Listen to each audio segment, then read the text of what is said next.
The turnoff is that no one asked him. Hey, And the turnoff is someone will ask me, and then when I answer, they'll be like, he's always talking about him. But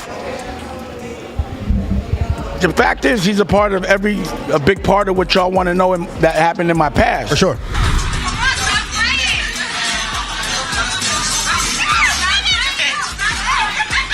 What's the most painful moment in your life? When Aaliyah died, Okay. So when that happened, I think we were all shocked. I was broken. I know you were, nobody more than you, because you guys. My mother and father were, but they didn't move on at all ever. They can't, but yeah, it was very painful. Dame Dash and Jay-Z were once considered the ultimate power couple in hip-hop, but those days are long gone. Finally, Jay is talking about why he let Dame go, but Dame has his own version of events, and believe me, it includes some serious dirt on both Jay and his new friend Lyor Cohen. The question is, who is telling the truth? Dame claims that he has an entire artillery ready and is not simply making light remarks. Jay-Z and Lyor Cohen allegedly tramped on black musicians to achieve fame, so it's not like they just dumped him. Jay-Z has had enough of Dame's mudslinging and is prepared to respond with his own receipts. Dame isn't here for the silence. He's identifying names, dropping facts, and dumping all the tea. According to Jay, the partnership became untenable due to personal betrayals and business disagreements. It turns out, however, that Jay-Z initially betrayed Dame because of the unimaginable things Dame allegedly did to Aaliyah. Let's go back to 1995, when the story first started, and imagine Jay-Z hustling hard to sell CDs from his car, knocking on major labels' doors, and receiving nothing but rejection. When Jay decided to take matters into his own hands in 2000, he brought in a new lineup of producers that included Kanye West and the Neptunes. At the same time, Dame Dash and Kareem Berg launched their own independent label, Rockefeller Records. They quickly secured a distribution deal with Priority Records, and in 1996, Jay released his debut album, Reasonable Doubt, which really took off. They were on top of the world, making hits, and Stacking Paper Rockefeller was popping off. Jay had been working with the hottest producers, including Swiss Beats Timberland and Jermaine Dupri. Rockefeller was acquiring new talent left and right, including young Philadelphia rappers who would later form State Property and Cameron Freeway, but by 2002, rumors had spread that Jay and Dame were having problems. Would this signal the end of the renown? The two denied any beef, but insiders claimed that Jay was irritated by Dame's public antics and that Dame felt Jay was moving away. One of the original Rockefeller artists, Beanie Sigel, offered some insight into the matter, claiming that Dame became a little too fame-hungry and that perhaps if he had stayed in the background, Rockefeller would still be a powerhouse. Conversations that me and Jay had, Dame started being famous. You know, the camera, he fell victim to the camera. You know, you're liable to say anything. You could beat anybody, or I think if Dame would have played the role as Kareem Burks did, Kareem, and just played the background and just handled the business correctly, maybe Rockefeller still would be. In 2004, there were a lot of rumors circulating about Rockefeller's potential closure.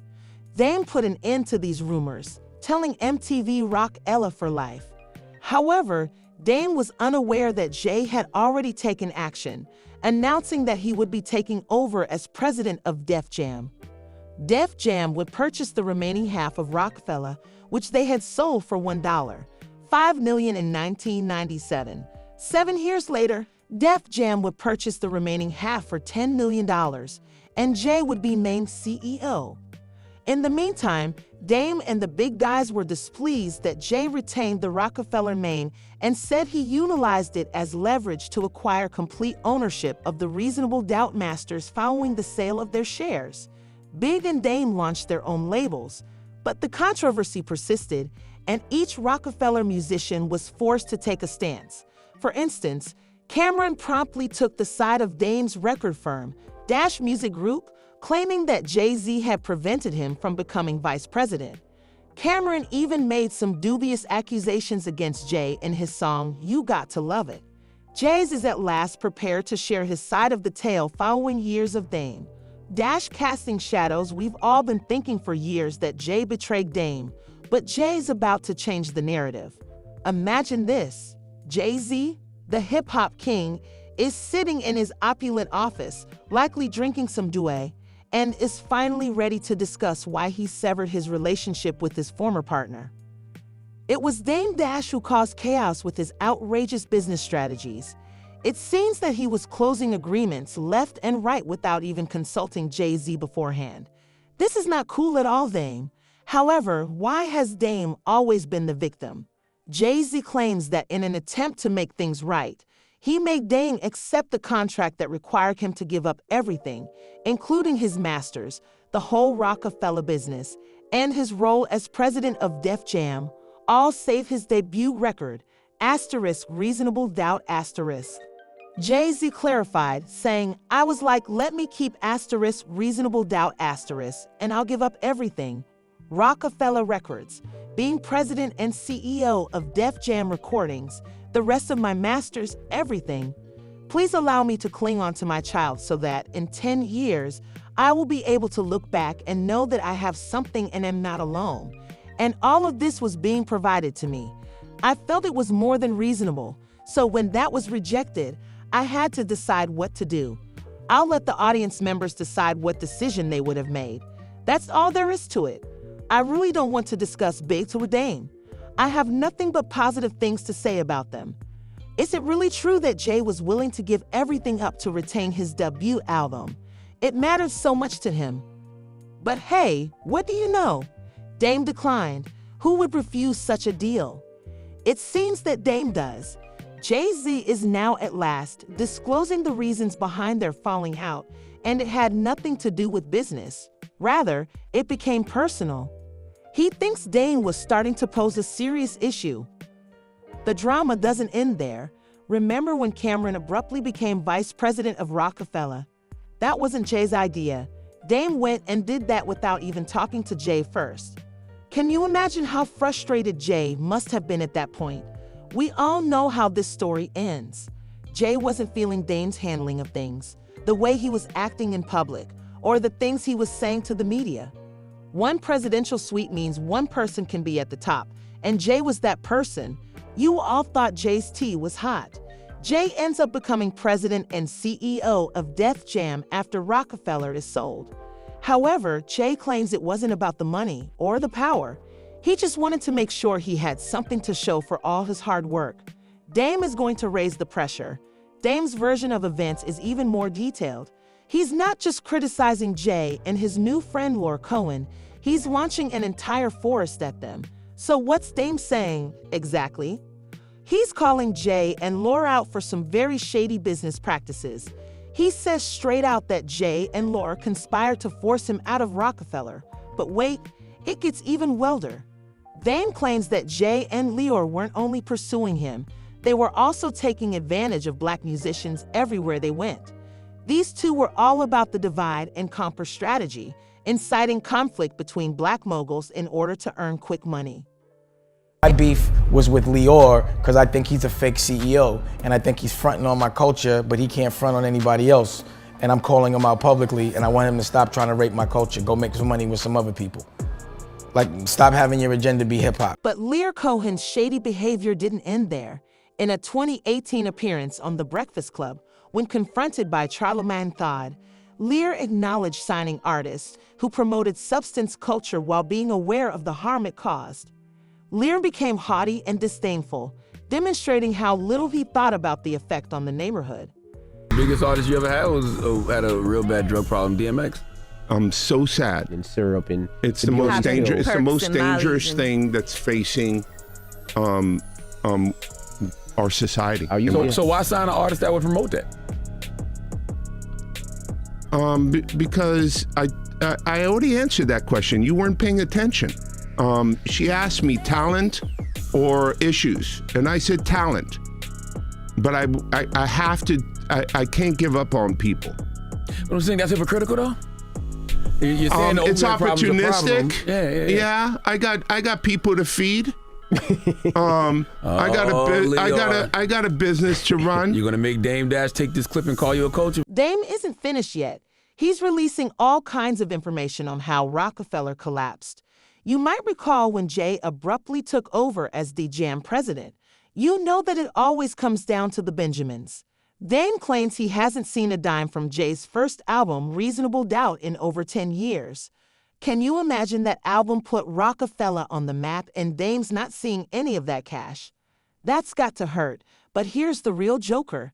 That was all part of the plan, according to Dame, to take over Rockefeller and leave him in the dust. This shows, according to Dame, that Jay has never been loyal and has always pursued money regardless of who he hurts. So who is this Cohen guy anyway? He's like the big boss of the music industry, running things behind the scenes for years, making stars and shattering hearts. But Dame Dash has some choice words for Mr. Cohen that aren't very nice. Here, Dames are referring to a straight-up culture vulture. That's exploiting an artist. Like a Lyor Cohen type of guy? Or Definitely Lyor Cohen. He's a culture vulture. I made the term up just for him.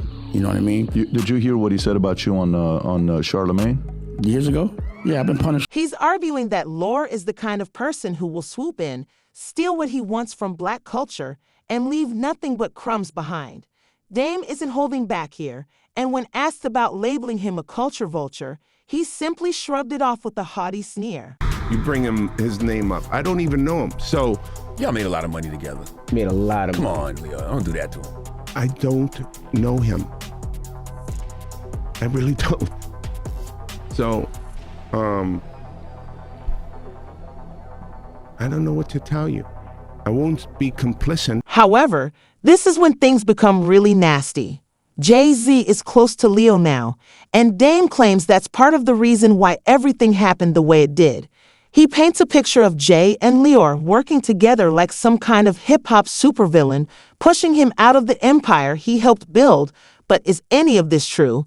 It's difficult to say for sure, but Dame is certain and has the evidence to support it. Let's not forget about Jay in all of this.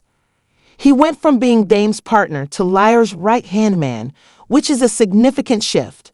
Was it all part of Dame's theory, or did Jay simply see a better opportunity and seize it? In any case, the Lyor Cohen factor gives the Jay and Dame story a whole new depth. It's no longer just about two old friends fighting. Instead, we're talking about politics, power struggles, and some very serious accusations of cultural exploitation. But what role did Aaliyah play in all of this? If you thought the feud between Jay and Dame was solely about business, you're wrong. This story has a lot of heart. Dame is bringing up some old drama involving Aaliyah. Yes, you heard that right. So imagine this: Aaliyah is the trendiest thing in R&B in 1999. Everyone wants her, but only one person can win her heart, and that person is none other than Jay-Z and Dame Dash. Rumor has it that Jay was actually trying. Aaliyah is difficult to get to. In a Page Six interview, Dame revealed that he tried tirelessly to win her over. Jay wasn't the only one trying to get her. I didn't know that Jay was hollering at her. However, it just so happened that he was trying. Everyone was trying. He was going hard. But guess what? Aaliyah wasn't feeling Jay like that, so she put him straight in the friend zone. Meanwhile, Dame and Aaliyah hit it off. They became very close, even discussing tying the knot. Can you imagine how Jay must have felt watching his business partner win over the girl he wanted? It hurt, so she decided to choose Dame instead. She'll go to dinner with her, but she wasn't going to just be smashing. So that was like the big deal, like who could get with Aaliyah. You know what I'm saying? Was he bitter? Obviously. But in 2001, this is where things really turned gloomy. You would think Jay would be there for his child during such a difficult time, but that's where things get messy barely a year after Aaliyah's death. You see, Dame was devastated when Aaliyah died in that horrific plane crash, which he called the most painful moment of his life. It seems as though Jay forgot all about what happened to the girl his partner loved when he went and collaborated with R. Kelly on an album. This is the same R. Kelly who had a shady past with Aaliyah when she was far too young. Dame was shocked to hear that Jay would collaborate with R. Kelly following everything that had happened with Aaliyah. I f*** for that, and I'm never gonna forgive him for that. So period. We know it ain't no conspiracy. I've been told y'all that. So you asking me, did I find out the conspiracy if I'm curious? I told you I already know. So I'm asking you what you know that I don't. The whole Aaliyah incident completely shattered Jay and Dame's bond. What had begun as a little envy evolved into a great deal of animosity, and Dame felt deceived both personally and professionally. But you notice I wasn't a part of any of that, and the karma happens. But the thing I didn't understand is I was like, I know I'm not f***ing with that. And because of the moral challenge and him choosing one way, I knew morally we weren't the same. So to me, Rockefeller was the funk. It was over. I couldn't f*** with it. It was something that to me was just like, not to say unforgivable, but I couldn't understand it. Since Aaliyah's death was already a burning fire, let's face it, this drama surrounding her probably didn't help when things started to go south at Rockefeller. Some people even made up wild theories about Aaliyah's death, attempting to link it in some way to Jay. That's just crazy talk, but it illustrates how deeply people in the industry are divided. This whole situation is hurting Jay's reputation because some people are starting to view him as a sellout. Dame has been out there portraying Jay as this dude who prioritizes money over loyalty at all times, and that incident involving Lyor Cohen isn't helping Jay's case at all. According to Dame, many people in the industry are too afraid to speak out about Jay. So not many people worked with Jay-Z in that capacity. Not many people have so much to say because they don't have so much experience. A lot of people that have been, maybe mistreated by him are scared to speak up on what he did. Facts. I'm just not. So if I hit him with a pack, I hit him with some work, and he runs off on me, until I get my money back, I don't care if it's 20 years later, I'm never gonna have too many complimentary things to say about that situation. Yeah, we was cool, but he ran off with 10 birds. So what do you expect? And a lot of people that say those things, they've never been in a position of being a person that cuts checks, works this hard, and have had people at that level take them to court, say things about them, and click up and make other people, say other things. Like, if you haven't been in that position, you don't know what it is. The difference is most people that are in my position aren't so transparent. No, facts. Aren't so honest. Don't take the time to personally talk to the culture. A lot of people, after they make money with the culture, they out. I made money with the culture, and I want the culture to make money with me. We right back here. And that's why, I'm here. So, bottom line is this. Regardless of what anyone says, hard work, good work, hard work, respecting the art, being resilient. You cannot be a general unless you fought a war. Nobody can tell me they tough unless I saw them do some tough shit. So I like being a general. I've been through a lot of wars. Most generals respect what I do. Actually, all generals. A lot of soldiers are scared of what I do because they think I'm still a soldier, but I'm really a general and they're soldiers. So I don't expect a soldier to think and have the same mentality as me. A slave don't have the same mentality as a master. You understand? A student don't have the same mentality as a teacher till he evolves. Why, too? Wouldn't they be all of the accusations, including those made by industry whistleblower Jaguar Wright, who isn't afraid to take on Hollywood's big wigs, have been heard? Jaguar Wright upset everyone by saying Jay-Z was involved in Aaliyah's untimely demise and suggesting it may have been a chess move to make room for Beyonce. Aaliyah died. And then they brought Rich Harrison in, and you love kind of think it's crazy right now. She liked posing with him in pictures for Page 6. Aaliyah didn't. She fell in love with Dame. And Aaliyah's gone, and you have to start asking yourself questions. Maybe that's why you moved his around and out of Rockefeller so tough and then just moved right over to Def Jam. By the way, wasn't this all around the time when Aaliyah died? Yeah. And Beyonce's solo career was... And in her most recent disclosure, she shares what she thinks transpired and suggests that Jay-Z might have been involved. It was never investigated. Hype was never questioned. Lenny Kravitz made a statement, and it was never publicized.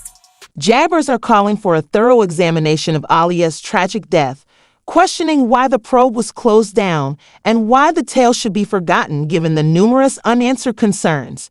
She isn't buying the accident account, especially in light of all the rumors of a hush hun. She was unconscious.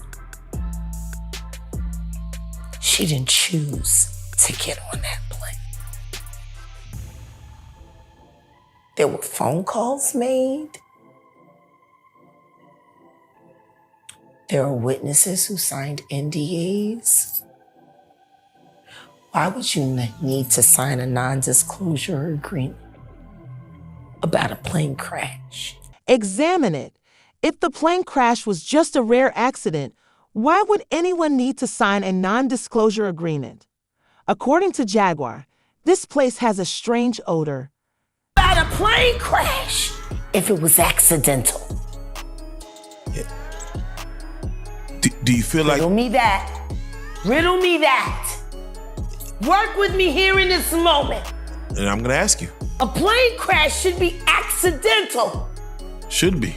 Why would any testimony about what happened leading up to it need to be covered under a non-disclosure agreement if there wasn't foul play? If you thought the drama was just between Jay and Dame, think again. Fans are taking sides with this beef. Some say that Jay is all about the money and doesn't care who he steps on to get to the top, while others think that Jay-Z is looking out for Jay-Z and doesn't care who he steps on to get on top. As a rapper, I take my hats off to Jay-Z, but that doesn't change the fact that he's slimy. It makes sense that the majority of black people see green before black, but why fuss over the name that is the epitome of betrayal? It's amazing how this feud is altering public perception of both Dame and Jay. We know everyone is watching and has an opinion. More than two old friends falling out. This is about culture and what it means to succeed in this industry. What do you think? Are you Team Jay or Team Game? Or are you just here for the drama like the rest of us? Either way, this story is far from over, and you can bet there's more tea coming our way. Jay used to be the golden boy of hip-hop, but now some people are giving him the side eye, and Dame has changed from being seen as the bitter ex-partner to someone who might have done dirty. Still, this drama isn't over yet.